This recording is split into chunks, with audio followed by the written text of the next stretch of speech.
सोमदा चटके यादे पुखरी ले सोमदा चटके यादे लाई ले सोमदा चटके यादे तुरे ले असी हारगा वा वा नोय अंगांग सिंदो अनीदो अकोय बुदुदा कोयेंग येंगी कदाइदगी लांगिनो नांगनरिनो हाइदुना खुत्ता ट्रस लाइट पाय कोय काप काप लगा कोयेंग येंगी असुमने येंगे हौजिक्ति ट्रस लाइट मंगानदुदा उरे नासिक मसादा मखोंग यानथरगा फम्मगा लेबुदु उरे अंगांग मरी नोक नोकतुना नासिक मसादा मखोंग कारन चलगा सगोन तोंगबदुना नोम नोमदुना नासिक मसादुदा हाय हमदुना सानरी मधु उबदा निदो तू ख्याखुक सुंगबा होरे करिनो उरिसिदे नानगे नाकोंगना तारबसु मिन्ना उद्रि फाउदे थोइना थाजरुदबने अदुबु ngasiदी मखोय ममिना उरदुददि लोइरे मिहुल मफम सुद्रे थौरिसु अदुमक तिंगले लुखोयदी मकलाक्तो निंगनिक लाउना लेरी मंगोल जाउना कैदोरगे ता नंगना निकलिदुना असुयाम कन्ना लुखोयने खुमे लोइरे ता लोइरे हायदि तौरिसे मंगोल जाउ लुखोयगी वादुदा मखादि ताद्र अनिदो किरुक किरुक येंगदुना ले तान याम कायबा मतांग हायबदो ओइरे हौजिक्ति निदो कैदोगदुनो पोलुंगना कोक्तक्ता नंथरे अदुबु लुखोयना मसादो लाक्सिलगा थौना अमगा लोइनन हायरे इताव सेलौबना फगदबा माले अइगी वादी थवाई मांगदो सरुक थौरि सिलिलगा चेनखिबना फदौ माले अदुमना तौरसिरे ताव होय असुमना तौरसे अंगांग मचा सिंगजिना मखोंग लेबाक ताद्रिङे नासिकसिदा मखोंग यानथरगा फम्मा लेइङे तंजासे लेमना मांगनबे यादे होय चेलसि ताव नोंगुदा पोकपा मचाना निनि सिब हौनदे असी हायरदना निदो खुदके समनदुना थौरिदो लिटलगा चेले मपादो लांथोकलगा अंगांग अमना लाउरे चेनख्रे मखोय अनिसे नांथोकतुना चेनख्रे कना लै खोंगलै यांगना फंगनबा तानो नांथोकअनबे यादे असुमना अंगांग अमना हायरकबा नासिक मसादुदगी अंगांग मा फल्लाउना चोंथगी मागी मोंगदो अइ लै लमजेन यांगबगी यांगबा हायबगी मता ओइन तौवे अंगांग मसादो हौजिक्ति मागी मांग थाना चेलिबा मंगोल जाउ मदि लुखोयगी तुंयान तमना लाउरगा तानरे असुमना अंगांगदुना मचिन दायरे तादा खोय नाइखो सेनखिनु लमतागी याउसन कुइद्रे थौरी थलिसे लेमना थतप नतिये याउसंगी नाकतिंग पिरमखो असी हायरगा अंगांगदो तुंयान तमना तानरे अनिदुसु सोर थबेत होंदुना चेले अमंबदुदा लंबीदुदा मयुम यंगनुबा सेनगिदे हायद्रदुना लंबीदु सिरान तुरन अरानबा लंबीदा मयुमसु योगदबा वाले मी लेनदबा युम सेगायबा अमनबा अमदो ओइना अनिदो मथोंग खंगदना खुद समनरगा चलकपदुदा कोंग लाउना थेंजिलुरे अमनबा कोंथो इकिन किनथरबा लेकांग चारबा युम अमदा हे मरायबंगना पुबा माइकेइदा खोंगदो थांजिलुरे कई किदुना चेलगा सौम ओंने हायदुनि ngasi makoy anisina ahingsida thawai namdapo thawai hingnaba sedang phumdobu lakliba yumpham masiju laifam timpam mahi meyai kanba minda leba ngamnadaba yumpham amane anido konthong adomda chanchile konthong du chanchiladi soidina thawai hinglani haiba wakhalda khalame angang duchu konthong ma padu phau yoksilaglamga changdi changlamdre samai lega mittuna lauthuklaga amanba kintarba yumaduda yenglamlaga chatkre अनिदो ट्रस लाइट तो पाए थोंग सेबाक फागलगा लेरंबदो युमदु तमना चंगसिले अदुगा थोंगदो गमलाउना छिंजिनजे युमदुगी मनुंगदा चंगसिलकपुदुदि मसादो ने हेक्ता सोर थबेत होले फगलांगदुदा ngaरगले अंगांग फत्तबदुगी खुत्तदि ताद्रे थवाई सोइदन हिंगनी हाबगे वाखलददि चाउथोकसे Mongol जाओ हायुता उसिना चंदी चंगदि चंगक्त्रे होइता सोइदन हलमाने अदोइता कमदौसेबा अखोय निने लाइसे yum Mopa यौरद्र खनमने अदुबु सिदि युमसु नते yum योगदबसु वाले मफम सिदा सुमना लेथोकपसु चुमदे होइनिता चेलैनेना तौरिसे अमंबसिदा मफम मरांग अमता खंगदे तौरिसे अखोयगी तुंगदा इनरखिबदुबु चलमद्रा चलमनि दैता पुंगसिबु क्या तारमदोइनो तौरिसिबो हौजिकपु थेंबदि हाइजिनना थेंलमने तौरिसे लमता थांजगा ओइरे ngasiगी ahingse sida lelasiरा कईनो दैताव ngawrbo lamta thangjisidabу kamaina mafamsida lektoino aigi wadi taw yum yongnaba chatpana phani haisida leire thengera mamgera adubudi chumbai taw nang harido aduda itaw lambi lamjawda masai gi angang mayam do amuk aikhoina lakadaba lambi duda mu thattuna leram labdi madun hena khudung tiba thokloidro chumine dusu tamba ngamde wari kai phibam basi yognaba chelaklaga bu khudung thiba thoklabadi ibani natoi charre phare ta adudi ngasi gi ahingse mafam sida lelse asumna mangol jaw amadi lukhoi mafam duda ahing lekpa dunya nare ani do thabak wana subuna chen ge chelakbaga masa singdo wabana pop tare mafam chaba yenglaga amanba segai be yumdugi manungda tumtha bawrokle makhoi ni gi wakhaldi amanba yumsigi manungda ahing yarek labadi khara safagani khanuna lekpane atoi wagi din nate thabak ka wana surubuga pop tare mangol jawdi sethakre ahing aduda nungsichu kanna maning makha tamna sitle aduna phaglang ahobadagi toina sichalle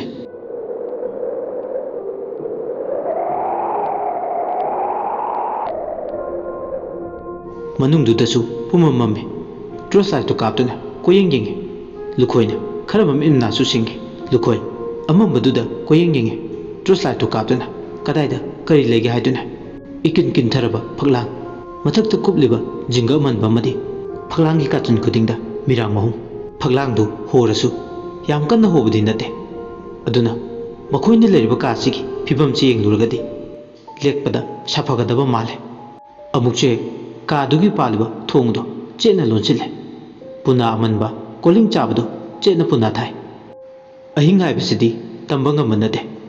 amuk angang singdu laklaga kanana khangmano thong namnak labdi haiduna jajane wakhalda khalliba chekhin baibasina khwaidagi afabane aina khalle tambangamde horin kari thoklagaba mak wakhalda pangchingda chingne leitafam sukang he khangde mak tumningbadi phawrini adu tumluraga thangnaba mikupta kari oini khallubda amuksu tumthaba talle mangol jawna tumlaga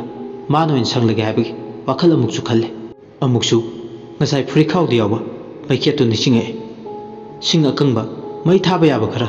akoibududagi thiraga ka sigi manungda tharasira adu oiragadi phaglang ahobadagi silakpa nungsitsigi ayingbasidagi khardi phagade adubu oiriba phibamsida yumsigi karigumba nungsitna wairaga mai chaklabadi ikin kintharaba yumsida soibadi maheu law pukthokduna mai hobu tarabadi soidana hena khudung tibagi matakta khudung tibabado soidana tagana haiba wakhalda khalami aduna ingla suingna ngasi ge hingsidadi nungan faw wana khanglage chapmingna pungningda khankhre ngana thalamba torchlight to muthatkre adugo wakhalna phumbangne masa konsilaga tumin tumdun leiba matawgi nakta tumin phamne wakhalna hai yum yongnu bachalo pungningna hai lamta thangjani mafam sida lengdan lei tambangamde horin kari thokwa thamoina hai tumliban tawdo hawdo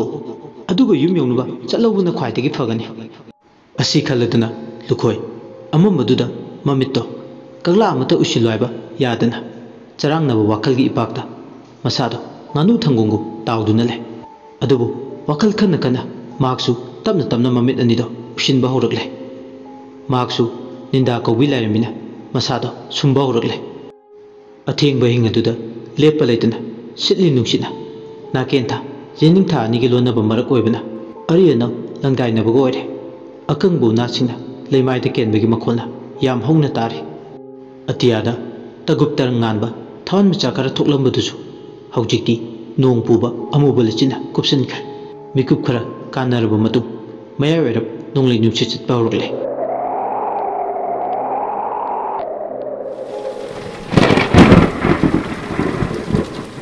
adubu ninda ka wilayamina mathada khomlen tungkhun tadalle matamdu pung ama khara helagle si kai tumdun le asumna tawringe tanja aduda nupi ma hingning na kable yumdugi kachin amadagi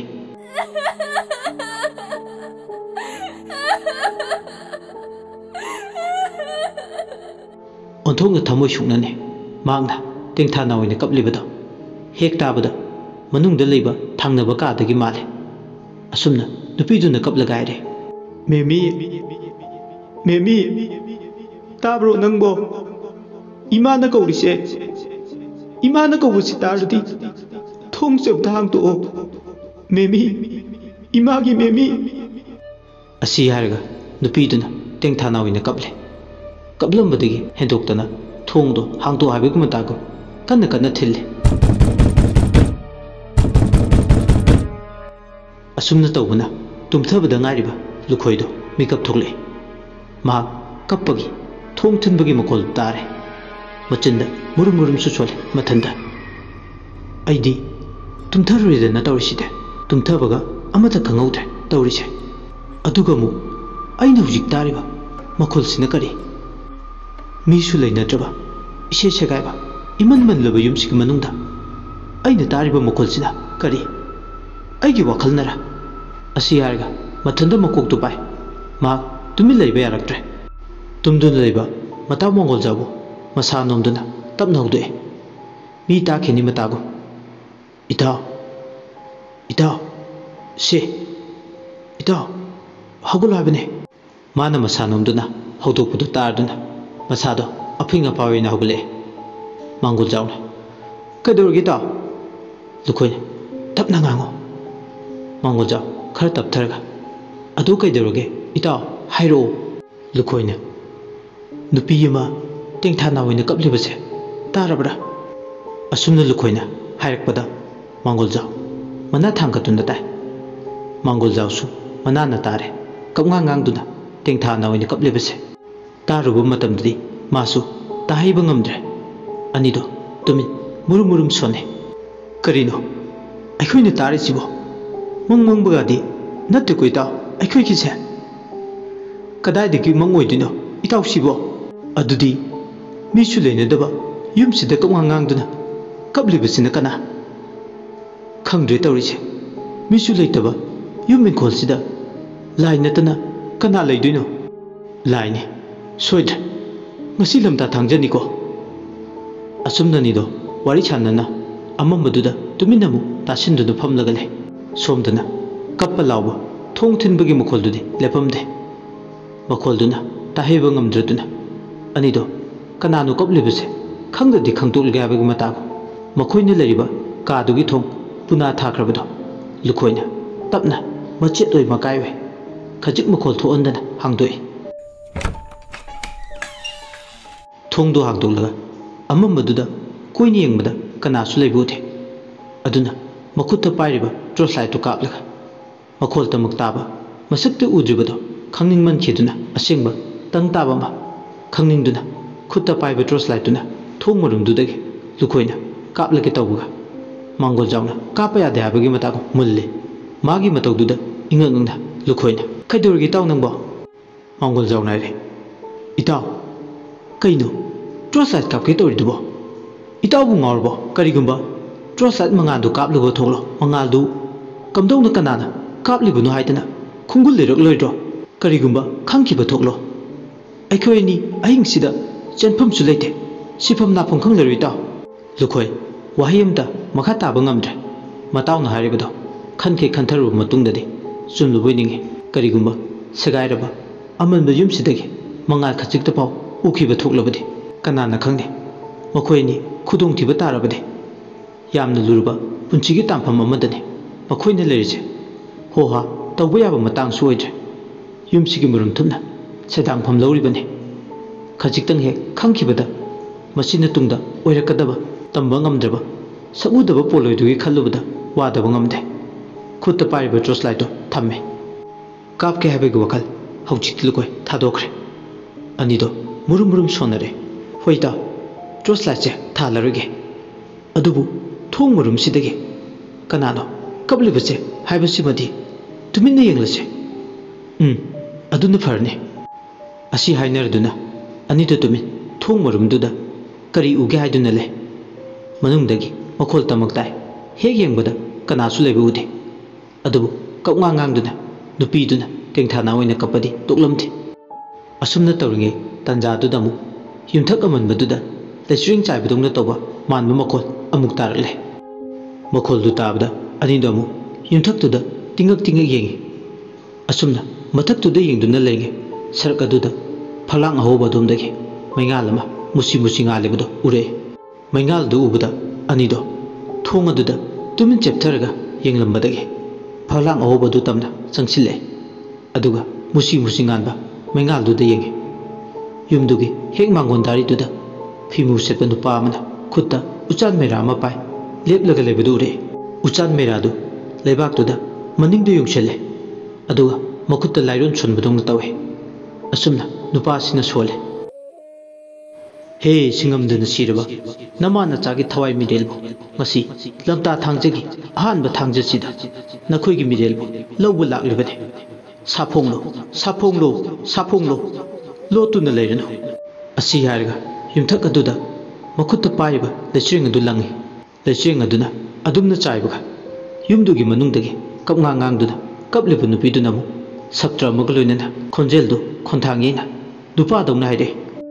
karino nangna pamse mafam sida hanjak ngachak toina saba lakliba karigino nangna mafam sida lakliga aibu kihelaga namthak tawraga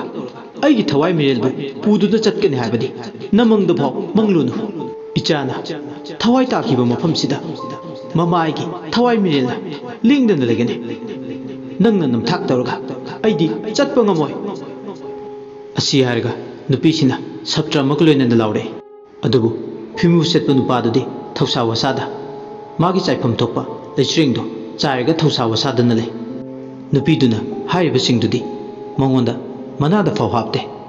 machinda murum sole lairon kayama lepa leituna mahangna nupiduna mangonda law khongduna tawraga mana dum hena kanna machinda lairon kaya lepa leitun sole nupaduna amuk haide ngasigi lamta thangjagi ahing sidani aina kaya da wana ngai charakpa nangi miril sina aigidi khutta khulai oiduni nang boigi khuttagi lemna nanthon kiba yaba nate asugwana tanja se sahi kya matam changna aina akhang hai kya gi nakta chatlaga tanchilu mai khudima ngasi gi ahing sida aina changeng tawgodoribani nangi mathakta aingonda he tongmuduna kaidonungda sanaba khak yaroi nupaduna adumna hairakpa nupiduna mu khumle taningde ai nang nangliba singdo amata pawai taningde kanadano nangi aningwa pamadu phangnaba tawrujo kanadabada nangi matam mangnabani kanadano nangi haja singjaba singdo changyeng tawrujo mafam asi nangi changyeng tawpham nate adugi su mathakta nangi mituda aise kari oina uge asi harga nupiduna saptra magaloina namu kanna lauragle asumna larakpada maibadudi thausa fasadana aduba lechring ado yumthak aduda langi somdana phanglang ahoba murumda lepaga yengduna leriba lukhoi amadi mangol jaudi mihul mafam ta kitre makoina sanari wari duda khangle amana thawai aduga amana haisingba maiba mani haiba anido wangang ba thokte adubu pukningda khalle asiba thawai sidi topna bu thamkisi karigumba maiba sina makoini yumsigi manungda lotuna leraga mana tawriba thabuk tarum singase khangkiba ukiba thoklo kari oigani makoini ma asiba thawai sida phaw changeng tongnabagi dama lemna thadraga ahingba makoidadi lemna tokadra khangkiba thoklo maiba masak khangdaba phimu setpa sina makoi ki mathakta karigumba kharadi soidana tawrakani asi khallubda anido tumin masi dudale masak khangdaba maibaduna hujikti magi ngamba matik meana law khonglamba masak udaba thawaido tamna mayai pumba samthanduna laksinba ngamlagle makhela ngamba isau amadi saptra taramba thawai mirel dugi kappa lawbagi mukholna nilambado makholdu isi siragle mangon gida ukokten yumbi mapa chapchana ngasai makaidi masade udaba makhol tamak tarambado hujikti masak masa uba phanglagle mangon dugi mapa phairen ama leribududa nupi dugi thawai mireldo mangaksamda thori thuduna yalaga madom leribudo uragle makhoi anido ngasai degi kappa lawbagi mukhol taribudo masigi nupi se soidana oigani khanglagle mayek singna nupi duna ngaksamda thuraga wadi ngangda leing pumba phajina nanthokpa ngamdana masado अफा अफुनबमुग लोइनना मखोंदो फिद्रिंग फिद्रिंग काउदुन ले ओंथोंना सुंगमख्रे मसक मसा खंगदबा माइबसिगी मतिक मे मसा मथंदा मदुम सिजख्रबा नुपीसिना माना मदुम सिजखिबा फिबम मदुदा अदुमो हंजिललगा माना थागलिबा लांगदुदा मची लेंगंदना फाबा ngambagi matik mai sidi angakpane kanana su aman bayum sida leriba thawai asibu tanthokpa ngambagi matik mai lete adubu mangondadi matik mai pumba machal sune yaure yam laina thawai sibu mangna khudum challe thawai sina makhong kauna fiding fiding leptun leringi mai besina mangondari de leptun lerambadagi phatlauna mangon tapna kare aduga mukhuta maitala mapai nupiduna मखों यांथदुना लेरिबा मपादो चपचाना अकोइबा लई इकोइ कोइसिनबा मये अदुगा मपा चाना नुपीदुगी मखों यांथरगा लेबदुगी लेबाक लेतुम अमानी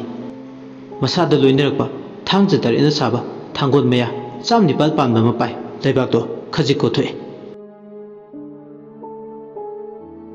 वारी सिगी मापन सुबा तांकक मतांग असिद लोसिनजरे मयामना वारी सिताबिरगा अदोंगी मोत अदु कमेंट थंबिरम अमदी चैनल असबु नुक्सिबिदुना लाइक अमदी सब्सक्राइब तब काउबिगन लोसिलकपद मैमबो इकोकनोना अमुकन खुरुमजरे।